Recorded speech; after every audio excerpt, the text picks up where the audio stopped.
për një çështje juridike, pasi unë besoj se çdo çështje juridike nuk zgjidhet as në mediat sociale, as në banaqet mediatike, por duhet ketë rrjedhën e saj, ashtu siç e parashikon kushtetuta, kodet apo ligjet në fuqi. Kam vendosur ndryshe nga shumë të tjerë të mos analizoj, të mos shaj anatemoj dhe të jem konsistente,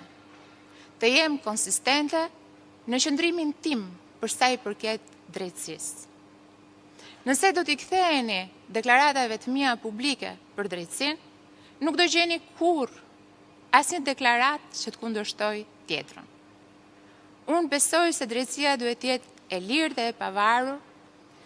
Unë besoj se drejtësia e re, si produkt i reformës në drejtësi, si produkt i vizionit e Edi Ramës dhe të Partisë Socialiste, si produkt i një Shqipërie europiane, duhet të vazhdoj të jetë frymëzimi i këtij vendi, pasi ajo reform u krye për t'i kthyer besimin qytetarëve tek një drejtësi e drejtë dhe e pavarur.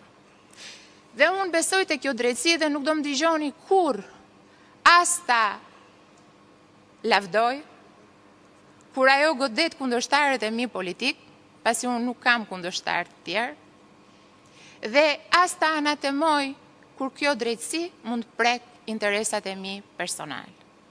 Nuk do më dëgjoni kurrë që të përmend prokurorë e gjyqtar, pasi unë besoj që ata duhet bëjnë detyrën e tyre ashtu siç e kam bërë dhe unë. Dhe secili duhet jetë i lirë për të vendosur dhe për të gjykuar pa qenë indikuar nga gjyqjet publike, nga gjysmëvërtetat, nga të pavërtetat apo nga gënjeshtrat.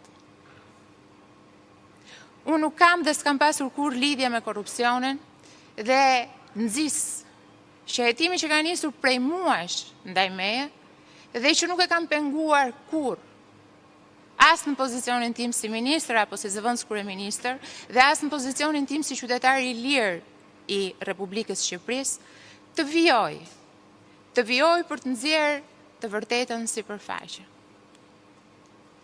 Unë nuk kam as 300, as 30 dhe as 3 apartamente.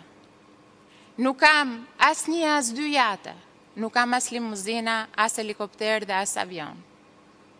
Por të gjitha këto janë pjesë e një gjyqi publik, i cili fatkeqësisht bëhet me lehtësinë më të madhe në këtë vend, por për të thënë të drejtën, unë jam rritur